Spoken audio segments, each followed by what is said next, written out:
আমার best friend সুমির বাড়িতে কি অনুষ্ঠান হচ্ছে? বন্ধুবান শুরু হয়ে গেছে। তেমন কিছু না, যখন এদের কাছে কোনো কন্টেন্ট থাকে না তখন ইচ্ছাকৃত করে একটা বাড়িতে অনুষ্ঠান লাগাই দেয়। অনেকে ভাবতা যে সুমির বিয়া লাগে গেছে। আরে ভাই, সুমির বিয়া দূরে থাক, এখানে কন্টেন্টের বিয়া লাগে গেছে। দেখবা নাকি একটা জিনিস? এই দেখো, প্রথম গেস্ট চলে এসেছে। এবার মনে হচ্ছে আমার বিছানা করা সার্থক হবে। এ আসলো, ও আসলো, একটা করে ভিডিও হলো, কি মজা, দারুণ মজা।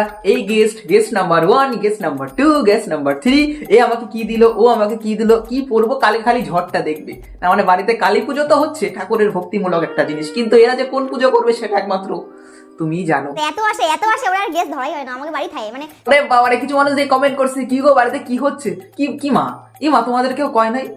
তোমরা তো নাকি ওর প্রিয় ফ্যান, তোমাদের কেউ কয় নাই? কোনো চাপ নাই, সমস্যাই নাই, টুকুস করে চলে যাবা, ভিডিওর মধ্যেও চলে আসবা, খায়া দাও চলে আসবা, কোনো সমস্যা নাই। এর বাড়িতে গেলে সবকিছু ফ্রি। যেরকম অঙ্কিতা কয়দিন পর পর আর কি তার নিজের বাড়িতে বেড়াতে যায়, ওর আসল বাড়ি হচ্ছে সুমির বাড়ি।